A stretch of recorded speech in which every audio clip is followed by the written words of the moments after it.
કોઈપણ વિપરીત પરિસ્થિતિમાં આપણે તમામ કચ્છના નાગરિકો હંમેશા મક્કમતાથી કાર્યરત થતા હોઈએ છીએ.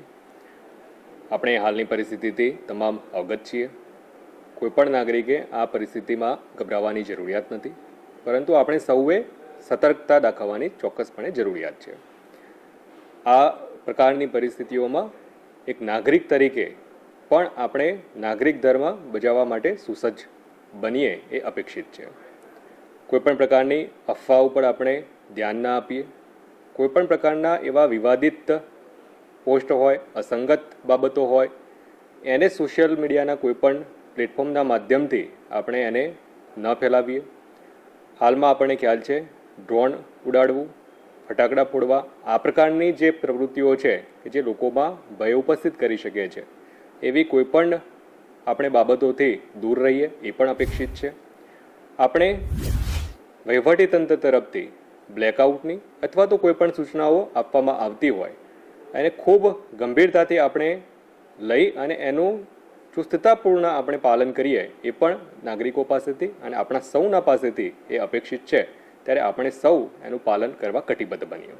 ખાસ કરી કચ્છના જે આપણા નાગરિકો છે એ નાગરિકોને મારી એ પણ અપીલ છે, આપણે હાલના સંજોગોમાં બિનજરૂરી રીતે આપણી અવર જવર ક્યાંય પણ હોય એ ટાળીએ. આપણા વડીલો, આપણા જે પણ બાળકો અને પરિવારના એવા જે પણ લોકો છે કે જેમની સુરક્ષા સુનિશ્ચિત કરવી આપણા પોતાના હાથમાં છે.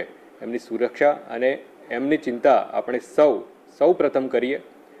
મારી આપ સૌને વિનમ્ર અપીલ પણ છે, નાગરિક ધર્મ તરીકે આપણે સૌ સ્વૈચ્છિક બ્લેકઆઉટમાં પણ સહયોગ આપી અને જોડાવવું જોઈએ.